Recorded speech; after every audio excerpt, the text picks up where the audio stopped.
The Google Story by David Vise and Mark Malseed. Picture this. A sunny California morning in 1998. Two young guys barely out of their teens sitting on a suburban front porch.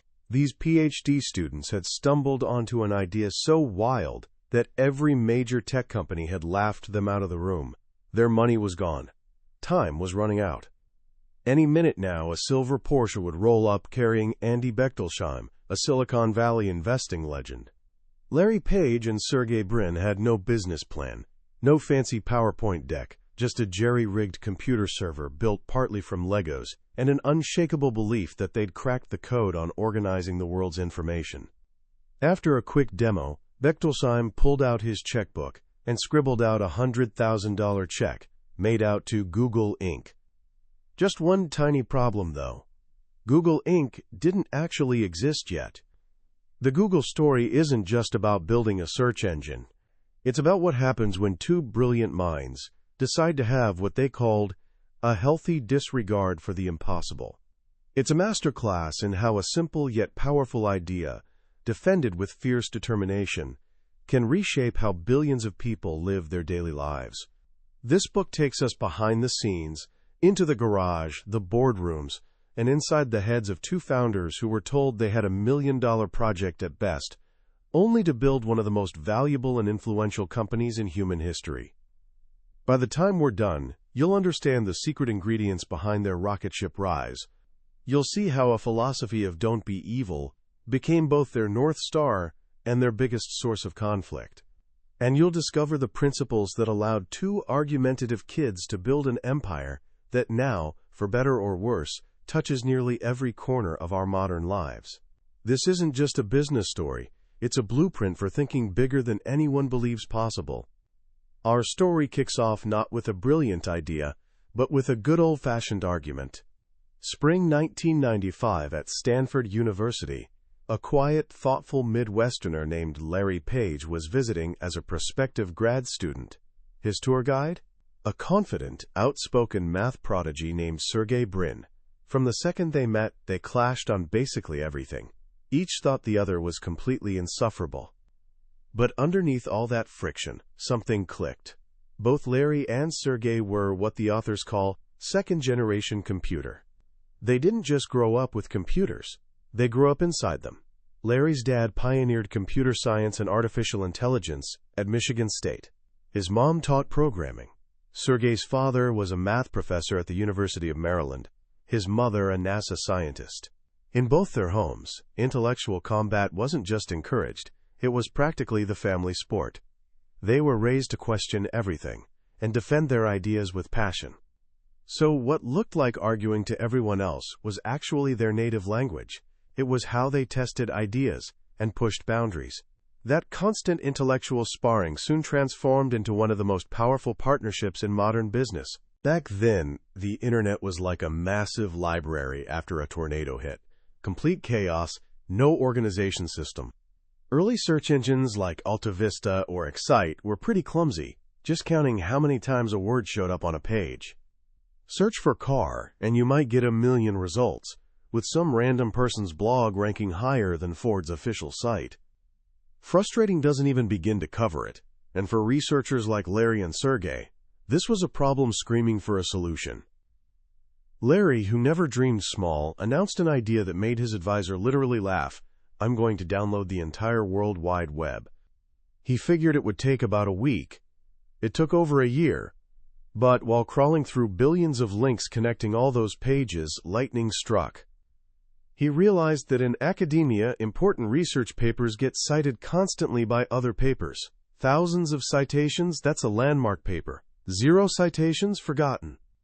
Larry wondered, what if web links worked the same way? What if a link from one page to another was essentially a vote of confidence? Then he took it one crucial step further. Not all votes should count equally. A link from the New York Times homepage should carry way more weight than a link from some random blog nobody's heard of. This elegant insight became their secret weapon. He called it PageRank, a clever play on his own name and the web pages being ranked. Sergey, with his data mining chops, was instantly hooked. Together, they built a primitive search engine in their dorm rooms, using scavenged computer parts and a server rack literally constructed from Legos. They named it Backrub because it analyzed the backlinks pointing to websites. It worked brilliantly, so well, in fact, that it quickly became the talk of Stanford's campus. Faster, smarter, and more relevant than anything else out there. They knew they had gold. But their dream wasn't entrepreneurship. It was finishing their PhDs. So they tried selling their PageRank technology. They pitched Alta Vista, the search king at the time. The executives were polite but passed. Classic not invented here syndrome. They weren't interested in outside ideas. Next up was Yahoo, another titan of that era. But Yahoo's business model was all wrong for them. They wanted to trap users on their site as long as possible, browsing directories and clicking ads. Google's technology did the opposite. Get you off Google and to the right answer lightning fast. Yahoo's co-founder David Philo gave them advice that changed everything. If you really believe in this, don't sell it. Start your own company. Terrifying thought. They were academics, not business types. But every door had slammed shut. They were, as they saw it, reluctantly shoved into entrepreneurship. This is where things get legendary. With their Stanford project devouring the university's bandwidth and their credit cards maxed out, they desperately needed funding. A professor set up a meeting with Andy Bechtolsheim, Sun Microsystems co-founder and legendary angel investor. 8 a.m, on a friend's front porch in Palo Alto. Larry and Sergey quickly pulled up a demo. Bechtolsheim was in a rush. He typed a few searches, saw the speed, understood the elegance of PageRank. He didn't need business plans or financial projections. He saw the magic. "This is the single best idea I've heard in years," he said. Then he told them he had to run and started writing a check for $100,000 to Google Inc. Larry and Sergey were stunned. Google Inc. didn't technically exist yet. They had to scramble to file incorporation paperwork just to deposit the check. For 2 weeks, that check sat in Larry's desk drawer. With Bechtolsheim's stamp of approval, they raised about $1 million from family and friends, including an early investment from Jeff Bezos, who was busy building his own little online bookstore called Amazon. They officially took leave from Stanford, rented a garage from Susan Wojcicki, future YouTube CEO, and hired their first employee, grad student Craig Silverstein. The Google story had officially launched. That first $1 million let them buy more hardware and expand, but they quickly realized scaling would require serious money. That meant facing the intimidating venture capital world of Sand Hill Road. They approached Silicon Valley's 2 most powerful and competitive firms, Kleiner Perkins, led by legendary John Doerr, and Sequoia Capital, led by Michael Moritz. Normally, landing one of them would be a massive win. The 2 firms were bitter rivals and almost never co-invested. But Larry and Sergey had a bold, almost cocky strategy. They wanted both or neither. Their thinking? If both firms co-invested, neither could dominate the board. Money with control intact. The VCs hated it. Both Doerr and Moritz wanted to be sole lead investor. The deal nearly collapsed multiple times. But Larry and Sergey held firm, willing to walk away. They understood that a venture capitalist's greatest fear isn't losing money. It's missing the next big thing. Eventually they won. The rival firms agreed to jointly invest $25 million. Unprecedented deal. But it came with one major condition. Doerr and Moritz insisted these brilliant young founders needed, quote, adult supervision. They had to hire an experienced CEO to handle the business side.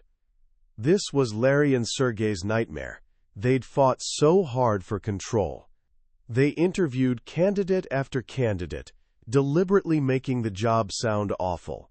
They didn't want some bean counter destroying their creative, chaotic, university-like culture. But the investors wouldn't budge. Finally, John Doerr brought in Eric Schmidt. Schmidt was CEO of Novell and former CTO at Sun Microsystems. He was a computer scientist himself, with a Berkeley PhD. He'd even been to Burning Man, the quirky desert festival Larry and Sergey loved. Their first meeting started with Sergey attacking Schmidt's business strategy at Novell, calling it stupid. Schmidt, instead of taking offense, fired right back.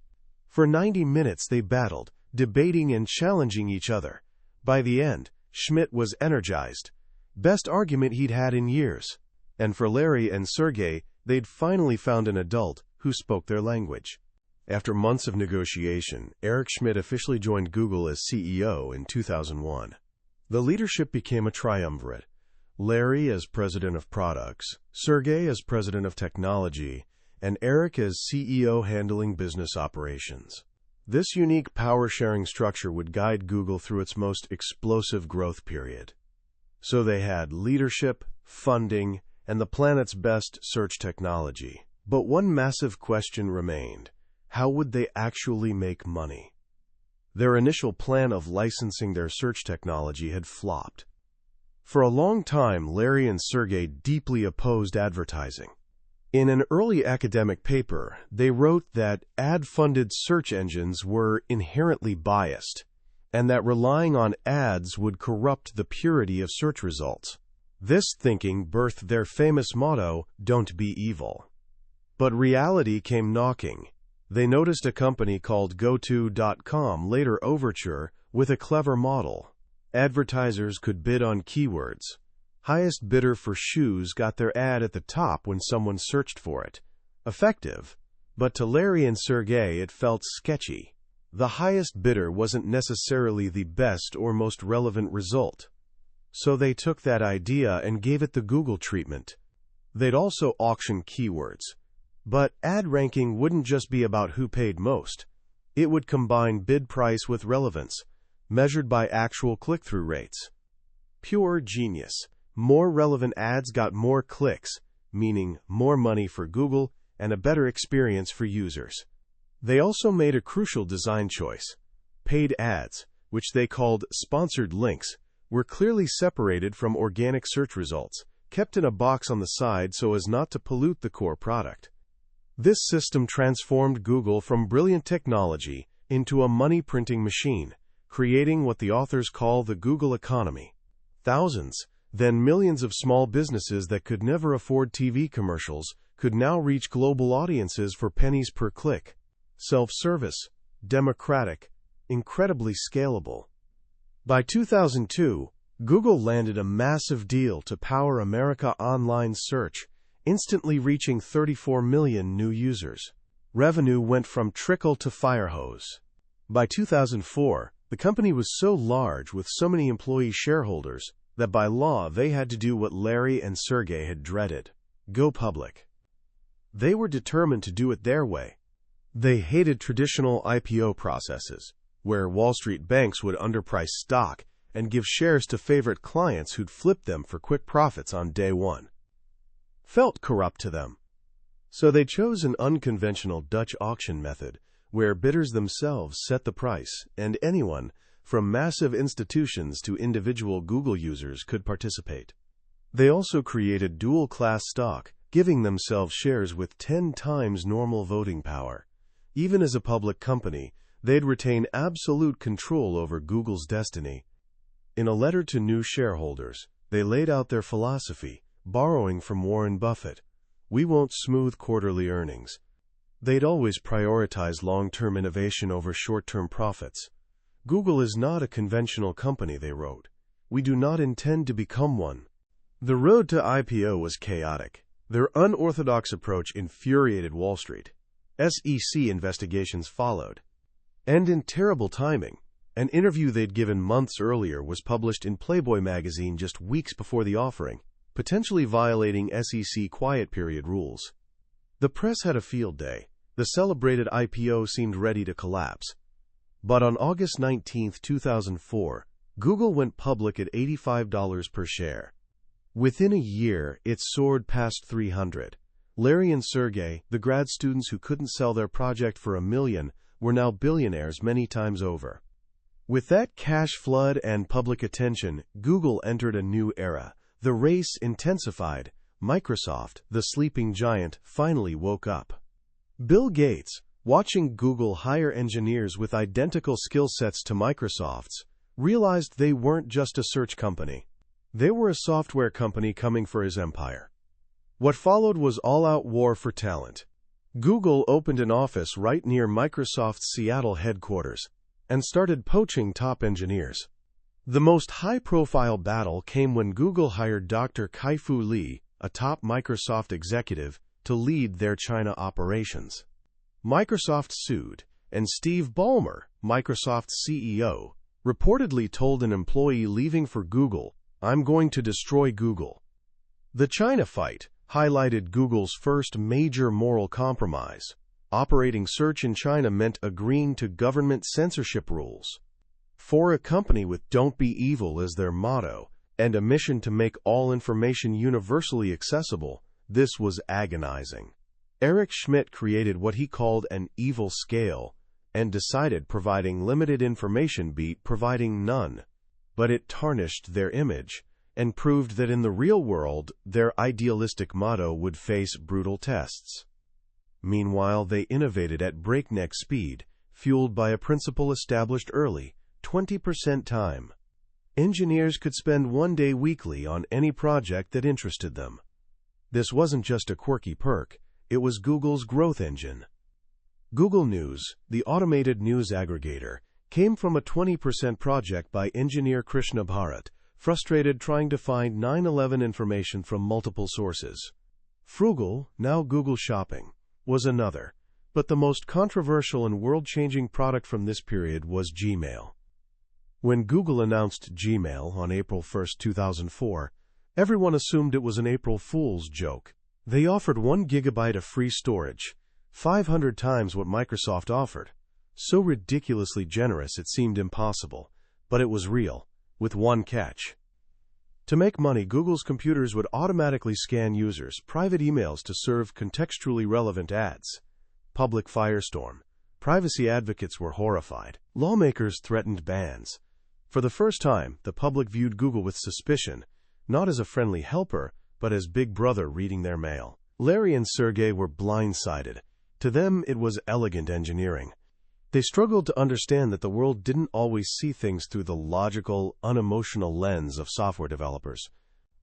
Despite controversies, Google's dominance grew. They acquired little video-sharing startup YouTube for $1.6 billion. They launched Google Maps, Google Earth, and began the monumental, legally fraught project of digitizing every book in the world's great libraries. But the biggest bet was yet to come, an idea going back to Larry Page's childhood near Detroit. He'd always dreamed of better transportation. In 2009, Google secretly launched Project Chauffeur with one goal: build a fully autonomous, self-driving car. This was the ultimate moonshot, representing the company's evolution from organizing information to using information and artificial intelligence to solve the world's biggest problems.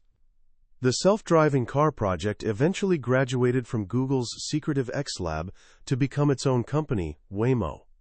Stakes were so high that when star engineer Anthony Levandowski allegedly left Google with 14,000 confidential files for a new company quickly acquired by Uber, Google filed a massive lawsuit, revealing a dark underworld of corporate espionage in the race to build what could become a trillion-dollar industry. To manage all these far-flung ventures, from self-driving cars to Calico, a company trying to solve death, Google restructured in 2015. They created parent holding company Alphabet. Google, the search and advertising engine, became just one subsidiary, albeit the one funding everything else. Larry Page became Alphabet CEO, focused on big picture, while trusted Lieutenant Sundar Pichai took over as Google CEO. The story ends where it began, with that healthy disregard for the impossible. From a Stanford dorm room to a global behemoth grappling with antitrust lawsuits, government censorship, and the ethical dilemmas of artificial intelligence, Google's journey has been anything but conventional. It's a testament to the power of a single question Larry and Sergey asked themselves repeatedly. Is this the best way to do this? And if not, can we build something better? When you step back and look at Google's story, it's easy to get lost in the dizzying numbers. Billions of dollars, trillions of searches. But the real magic lies in a few simple, powerful ideas, just as relevant to a 17-year-old figuring out their path as they are to a Fortune 500 CEO. First, and maybe most important, is that phrase Larry Page picked up in college, having a healthy disregard for the impossible. Think about that carefully. Not an unhealthy disregard, not foolish ignorance of risk, but a healthy one. It's the ability to look at a problem everyone says is too big, too complex, or too expensive, and quietly think, I think I see a way. Downloading the entire web was impossible. Building a search engine in a dorm room that could beat multi-million-dollar companies was impossible. Taking on Wall Street and winning was impossible. At every step, they were fueled by belief that conventional limits didn't have to apply if they could find a smarter, more elegant solution. The second lesson is their relentless, almost fanatical focus on the user. When they tried selling PageRank, Yahoo turned them down because Google's technology was too good. It sent people away too quickly. Larry and Sergey saw that as a feature, not a bug. Their entire philosophy, built on the belief that if you do what's right for the user, give them the fastest, most relevant answer, they'll trust you and come back. The money was a secondary problem that would eventually solve itself. In a world so often focused on short-term gains, that long-term vision powerfully reminds us where true value comes from. Finally, there's the 20% time idea. This wasn't just about letting smart people play. It was deep understanding that innovation can't always be planned in boardrooms. It has to be grown, bubbling up from the bottom. By giving their brightest minds freedom to explore curiosities, they created an engine for accidental discovery. Gmail, Google News, AdSense, some of their most profitable products, were born in this space of creative freedom. It's a profound lesson that the most valuable breakthroughs often come not when we're trying to solve a specific problem, but when we're simply following our curiosity. So what can you take from this today? First, start your own 20% project. Doesn't have to be world-changing technology. Spend one afternoon weekly learning to code, writing a story, building something with your hands, or diving deep into a topic that fascinates you for no reason except you want to know more. Don't worry about where it leads. Just follow the spark. Second, in whatever you do, adopt a user-first mindset. Whether it's a school presentation, a club project, or a simple conversation, ask yourself, what's the best possible experience I can create for the person on the other end? That single question can elevate everything you do from average to exceptional. The Google story reminds us that the world is, and always has been, shaped by small groups of people who decided that the way things are isn't the way they have to be. They're not superheroes. They're curious, driven, and sometimes, as their story shows, a little naive. But they believe in the power of a great idea, and they have courage to protect it, nurture it, and see it through, even when the whole world says it's impossible. That was the book summary of The Google Story by David Vise and Mark Malseed. We've covered a lot of ground today, hitting the major milestones of this incredible journey. But honestly, a summary can only show you the map. The real adventure happens when you travel the road yourself. The magic of a book like this is in the details. The late-night arguments, the near failures, the small moments of genius that can't possibly fit into a summary. This overview helps you decide if this story is one you want to spend more time with. If anything we talked about today sparked your curiosity or inspired you, I encourage you to grab a copy. Reading it isn't just about learning business history. It's about experiencing the mindset that built the modern internet, and that's a journey well worth taking. Also, if you found this summary valuable and want to continue exploring ideas that shaped our world, please hit that like button and subscribe to the channel. That way, you won't miss our next journey into another life-changing book from the Billionaire's Bookshelf. Let's keep learning and growing together.